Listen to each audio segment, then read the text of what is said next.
आणि आता बातमी कांद्याची। केंद्रानं लागू केलेल्या निर्यातबंदीमुळे राज्यात पुन्हा एकदा कांदा प्रश्न चांगलाच पेटला। नाशिकमध्ये केंद्रीय राज्यमंत्री भारती पवारांच्या निवासस्थानाबाहेर स्वाभिमानी संघटनेच्या कार्यकर्त्यांनी डेरा आंदोलन केलं, बाईक रॅली सुद्धा काढली।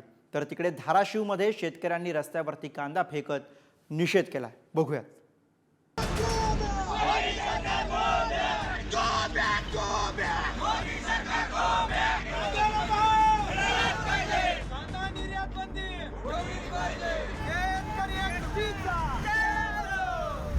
केंद्र सरकारने कांद्यावर निर्यात बंदी लागू केल्यापासून शेतकऱ्यांमध्ये संताप उसळलाय।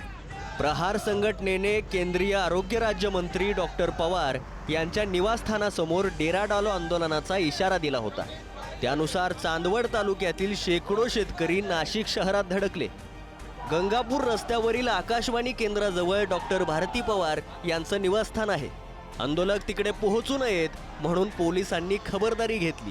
अशोक स्तंभ भागात लोखंडी जाळ्या लावण्यात आल्या। पोलिसांनी आंदोलकांचा मोर्चा याच ठिकाणी अडवला। यावेळी शेतकऱ्यांनी घोषणाबाजी करत केंद्र सरकारचा निषेध केला। पोलिसांनी मध्यस्थी करत आंदोलक आणि केंद्रीय राज्यमंत्री डॉक्टर भारती पवार यांच्यात फोनवरून चर्चा घडवून आणली।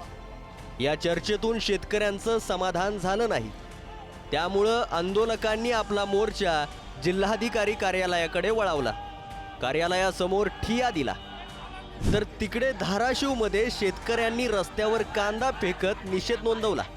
माननीय केंद्रीय मंत्री पियुषजी गोयल यांची मी देखील भेट घेतली, त्यांच्याबरोबर मीटिंगही झाली आणि पत्र देखील दिलं। त्यांनी देखील सांगितलं की ही शेतकऱ्यांच्या बाबतीत आम्ही देखील सकारात्मक निर्णय नक्कीच घेऊ आणि शेतकऱ्यांच्या पाठीशी राहणारं हे सरकार आहे आणि वेळोवेळी ती मदत केली पण आहे।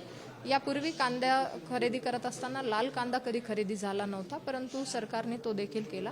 मला वाटतं या बाबतीतही सरकार चांगला फेरविचार करेल। केंद्राने कांदा निर्यातीवर बंदी घातल्यामुळे लासलगाव, मनमाडसह नाशिक जिल्ह्यातील सर्व बाजार समित्यातील लिलाव ठप्प आहेत। लिलाव बंद असल्यानं साठवलेला कांदा खराब होण्याची भीती निर्माण झाली। त्यामुळे मोठं नुकसान होणार असल्यानं शेतकरी हवालदिल झालाय। तर कांदा निर्यातदारांचे 5000 मेट्रिक टन कांदा मुंबई बंदरावर अडकून पडलाय।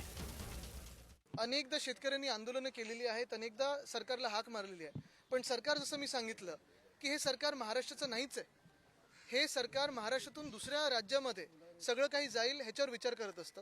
गेल्या 1.5 वर्षामध्ये आपण शेतकऱ्यांसोबत किती अनेकदा बैठका केलेल्या आहेत, बांधावर गेलेलो आहे, चर्चा केलेली आहे आणि ते मला हेच सांगतात सतत की उद्धव साहेबांनी दिलेली कर्जमुक्ती आमच्यापर्यंत पोहोचली, पण ह्या सरकारने आम्हाला 1 रुपयाची मदत केली नाही। कांदा प्रश्नावर उपमुख्यमंत्री देवेंद्र फडणवीसांनी केंद्रीय वाणिज्य मंत्री पियुष गोयल यांची भेट घेतली।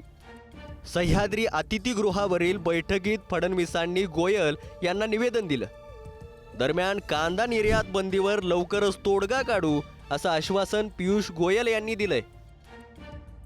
सगळ्या फुकट्यांना खायला घालण्याचा ठेका या देशातल्या शेतकऱ्यांनी घेतलाय का, हा एक प्रश्न आज निर्माण होतो। लोकांना, मध्यमवर्गीयांना, सगळ्यांना फुकट घालायचं, स्वस्त खायला घालायचा, याचा जणू शेतकऱ्यालाच ठेका दिलेला आहे। अशा पद्धतीनं खऱ्या अर्थाने ही भूमिका सरकारच्या ही योग्य नाही। शेतकऱ्याचं खळं लुटून कुणाला खायला घालू नका, अन्यथा बळीराजा एक दिवस पिकवायचं थांबेल। कांद्याच्या निर्यातीबद्दल सुद्धा आम्ही त्या ठिकाणी विषय आज काढला। तुम्ही निर्यात बंदी लादली, त्यांनी सांगितलं आम्ही सरकारी दराने कांदा त्या ठिकाणी खरेदी करू। मी त्यांना सांगितलं 4000 रुपयाचा कांदा 1500 रुपयावर आला आणि तुम्ही 2000 कांदा खरेदी करणार, हे आम्हाला मान्य नाही।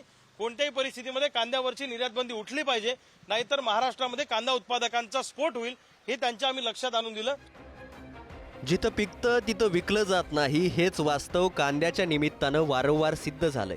कारण पिकतं तेव्हा बाजारपेठ मिळत नाही, बाजारपेठ मिळते तेव्हा पुरेसं उत्पादन होत नाही आणि जेव्हा दोन्ही गोष्टी जुळून येतात, अनुकूल होतात, तेव्हा देशांतर्गत भाव गडगडू नयेत म्हणून निर्यात बंदी केली जाते।